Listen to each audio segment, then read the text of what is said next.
So recently, the pixel art community had its attention drawn to this ridiculous yet actual sprite of Princess Peach from the 1985 Super Mario Bros. Game, and of course they took it upon themselves to redraw, reimagine, resprite this image into a whole bunch of different interpretations, which is incredibly awesome.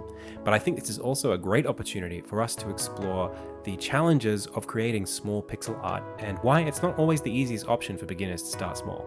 Let's talk about it. Hey pals, welcome back to a new video. Sorry it's been so long since one of these.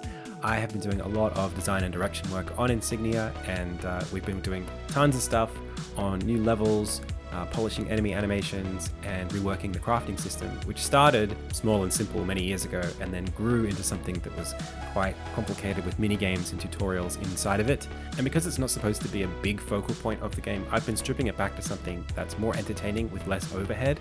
And I think this is a really good segue into what today's video is about for pixel art. So let's have a look at where this all started. Basically, earlier this month, Justin Sear on X or Twitter posted this post of a resprite of the original Princess Peach character. This is a really interesting kind of like re-envisioning of the original sprite in the same dimensions and with the same colors. Now, of course, everyone kind of went crazy and started doing their own interpretations of this. On Reddit, you can see all kinds of kind of like just re-envisionings or adapting to different kind of ideas. And I think this is such a cool trend. I love this one here, Princess Peach mid-40s. It's really awesome seeing lots of different pixel artists come out and try to make their kind of mark on this trend. And I think it showcases where the challenge is with pixel art. I think a lot of people, when they start working with pixel art, they try to start small and they go as small as possible, thinking that fewer pixels means less challenge.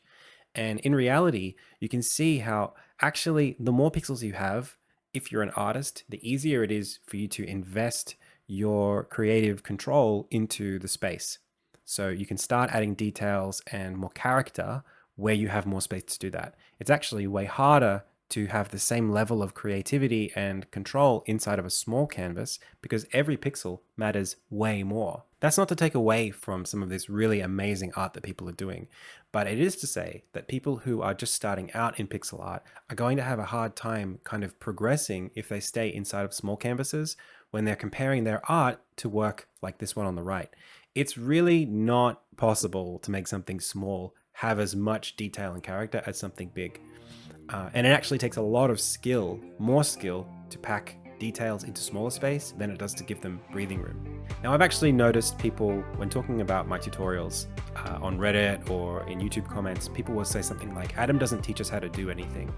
And I think this is because they're expecting me to explain where the pixels should go.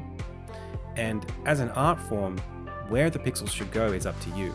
Right? This is where style comes from. This is how these things get devised. And there are lots of different techniques and tools that you can use to actually arrive at a valid image using different techniques. So you'll do your Google search and you'll find the forums and they'll tell you about things like palettes for lighting, like anti-aliasing techniques, dithering, jaggies when drawing line art and how to avoid them. So I'd love to go through this trend right now and explore all the ways that different artists use different techniques to express themselves in such a small space, and the ways in which this works and when it doesn't work so well.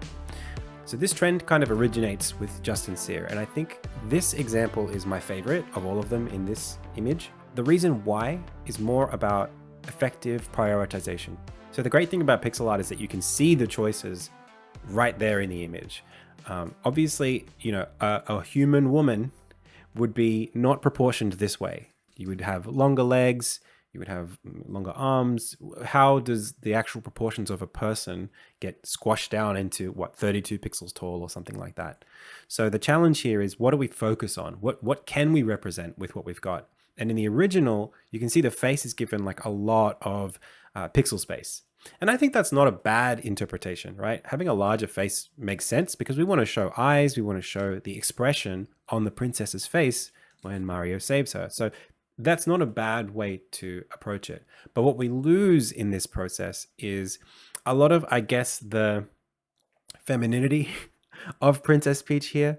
The insistence of like still trying to capture a nose in this space. trying to have the outside edge of the mouth, even though we don't have that many pixels to start with. This is the kind of thing where you see in a lot of like manga and anime, they might leave the nose off entirely or just have it just as like a line because they're trying to only dedicate line work and detail where they think those details add value to what it is that we're looking at. So in this case, the question is like, maybe Princess Peach's nose is supposed to be this pronounced. Like, I'm not dissing, I've got a pronounced nose, but there are different ways that we could represent this to prioritize different proportions. And I think Justin Sears' approach here is really well balanced and really, I think, intelligent. So let's take it out and we'll have a look at it. Now, what's great about this when we compare the two is that Justin's version doesn't actually have fewer pixels for the head. It's the same head size, but the proportions of the features of the head are different. So a larger emphasis on the eyes versus just 2 pixels here. A 1 pixel mouth to make it look a little bit more cutesy, a bit more petite. And that gives us the opportunity to kind of restyle, I guess, in a more modern way, the hair. Obviously, there's a lot more femininity being expressed here and changing the costume to sort of express more of that, to show the thinness of the waist, to bring the arms out so that they're not covering, the chest area, is something that Justin has chosen to do here. And I think it pays off. Like, it looks really good. But outside of the conversation of like gender expression, I actually think that the details as they are rendered here are clearer than the original, right? It's easier to see what's happening and less easy to get confused. The fact that this comic actually works is something that I think is indicative of the fact that the original probably didn't get across what it was trying to, right? The one on the right looks more like what the sprite looks like. I actually kind of see the hand pointing. It's like, hey, Mario, thank you so much for saving me. This guy, which kind of works. In the original interpretation of Mario being a Brooklyn plumber, maybe it is intentional. But assuming that it wasn't, I think this is one of those areas where we can draw a distinction between art and design. And when I talk about design in this sense, what I really mean is in like the user-centered design use of the word. So if art is like the expression, communication of the ideas and emotions that you're trying to communicate, then design is how you put those choices together to actually get that message across. And there are real scientific ways that we can talk about the way that people interpret images and the difference between something that's messy and not easy to recognize and something that's very clear and straightforward. So the psychology of visual interpretation started in like the late 1800s, early 1900s with this idea of Gestalt theory. What it comes down to is the study of basically how our brains make sense of images. And there are these rules that we basically have come up with that are an approximation of, understanding what the brain's actually doing here. So like this law of proximity, for example, says you don't really see 8 things here. You see 2 groups of 4, right? Based on the distance between them. This is kind of like, I guess, an assumption that over time our brains have evolved to think of things this way. We see similarity. So I see this as being like continuous, and this is really useful for pixel art. This is kind of like 1, 2, and 3. And we make those associations between things to interpret lots of small details as a greater image. Figure and ground is a really important one, and continuity. I use these when I'm doing pixel art all the time. So the idea of continuity, if I'm doing like a plank in a game and I'm trying to draw, like for example, floorboards, I'll draw lines for the grooves of the wood and I'll just not complete them. I'll literally just do that. And maybe I'll put like 1 more in the middle, and your brain thinks, oh, there's a grain in the wood that must run all the way across. And there must be grains that I can't see just from a couple of lines, right? This is this idea of continuity. So there are things your brain is doing to understand what images are that everyone's brain does. Probably most animals do this as well. It's literally just the bare bones, like neural processing that your brain is doing. And I think this is actually something that is shared or validated, this idea, by how computer vision works. So AI neural nets, bear with me here, actually do image analysis this way. They have layers of interpretation that they do on the data. This all comes down to signal versus noise. That's literally the entirety of image processing. And it starts with edges. An edge is the line or the point between where 2 things change, right? The line where sand becomes water at a beach, or where the water becomes the horizon when you look out over a scene, or the line where the shadow on my face casts my nose and makes that distinct from my cheek, right? You can actually see the distinction between these two things based on the difference in color. I mean, that's all an image is, a bunch of different colors. So computers actually do what I think is probably the same kind of analysis that we do. We just don't have, the insights into the actual neurons to validate this. But I think it's pretty safe to say this is what's happening. So to bring this really quickly back to Princess Peach, the question when trying to reinterpret the sprite into something of your own becomes, how do you use the techniques, the ways that you can place pixels to communicate ideas, and where do those points of contrast make distinctions between the shapes that you're trying to convey to then make up the image? Like, let's look at this one here from Hal Panyo. This we interpret as being a more like battle-hardened Princess Peach, right? We envision a sword here because we see straight lines. We think she's holding her sword up, I guess, like this, and she's kind of like planted it in the ground. And all of these little changes in the tone here come across as something metallic. And there are different ideas being expressed here as well. Like, for example, perspective is an important part in creating depth. Things that are further away look smaller. And some of the works here, like Justin's, have eyes that are drawn at different scales and different representations for the sake of creating the sense of depth, right? We think of Princess Peach's head as being like this 3/4 shape, right? Facing kind of this way, with this being closer and this being further, because one eye is bigger than the other. So we kind of imagine her as being turned and facing this way. Whereas like this image here from Barasaros, it's harder to get that sense of rotation of a sphere with the eyes being 2 points on that sphere because the eyes are rendered exactly the same. One of the things that I think about a lot when I'm working is hierarchy, visual hierarchy. This comes from like UI design, and it's basically when your eye scans something, it just glimpses at it. It's drawn to certain things. Typically, our eyes are drawn to things that have more contrast than things that are kind of more washed out, right? The edges that are stronger, we tend to look at more, and stronger edges are edges where the differences in color is greater. So black on white is very high contrast.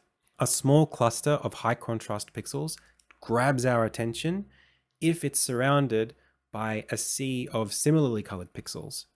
So for example, if I do this and then do this, where's your eye looking? It's not looking here, it's not looking here, it's looking here, right? Because that's where the thing is, where the information is.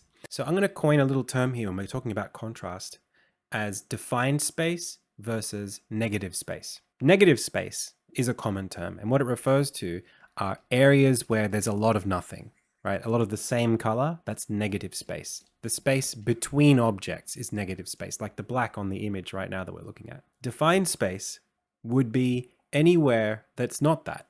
So we can look at that at different scales, right?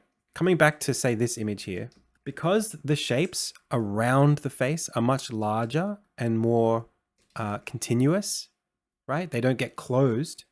It's not like, if this is a dress, if we close the shape off into two shapes, we've created a detail. So whenever we see pixel artists have continuous shapes like this, what they're basically telling our eyes is, hey, your eye can relax over this part because there's somewhere else that I want you to be looking.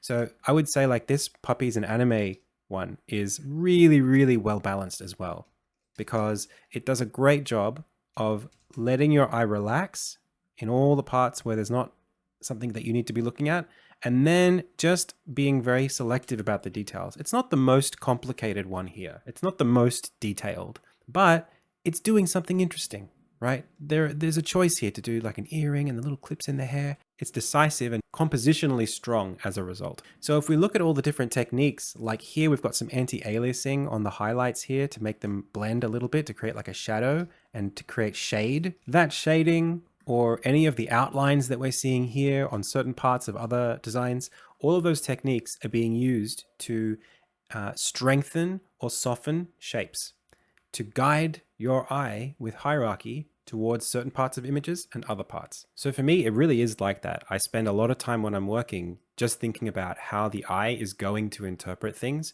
based on those really simple rules. And when it comes to your first pixel art, if you're trying to think about how big your canvas should be and how big your characters should be, assuming you're not making a game with hitboxes and character sizes and stuff, and you're just learning pixel art to draw, I think the fastest way that you will improve is by setting the canvas size in such a way that what you're drawing has enough space for you to explore these different techniques. You know, I think this Hao Panyo art, like, it's really good, but I think it does struggle as well. I think the amount of shapes makes it really difficult to interpret what's happening, right? It's difficult to cram that kind of information inside of a sprite this small.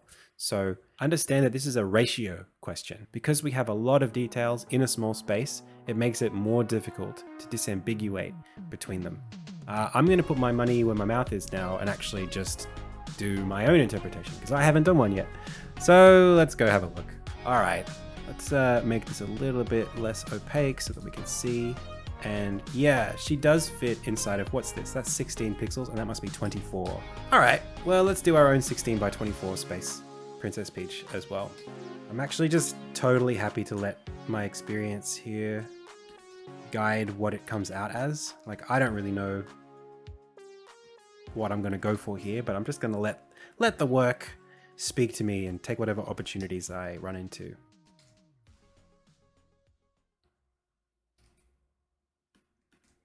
Let's try to make as much use of the space as possible. Does she love him or not? In my headcanon, she loves him. So maybe this can be more of like a wedding dress. And maybe we do go for that that split here. Let's not go too 1980s with the shoulder pads, although that kind of would work. No, we gotta close that. Maybe we start using the black here. And I like the idea of the flicky hair. I like that. I'm okay with this so far. Oh, it's almost like a kind of, it's kind of like a cave story thing.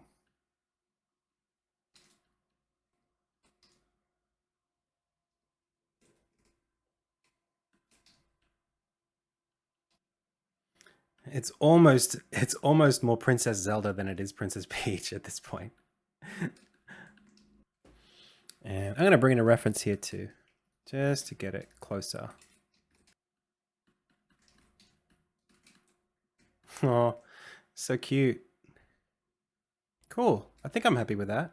I think that's a respectable, wholesome, cute take. Maybe we could do a After Dark take as well. Let's see if she fits with the others. I think she fits in well.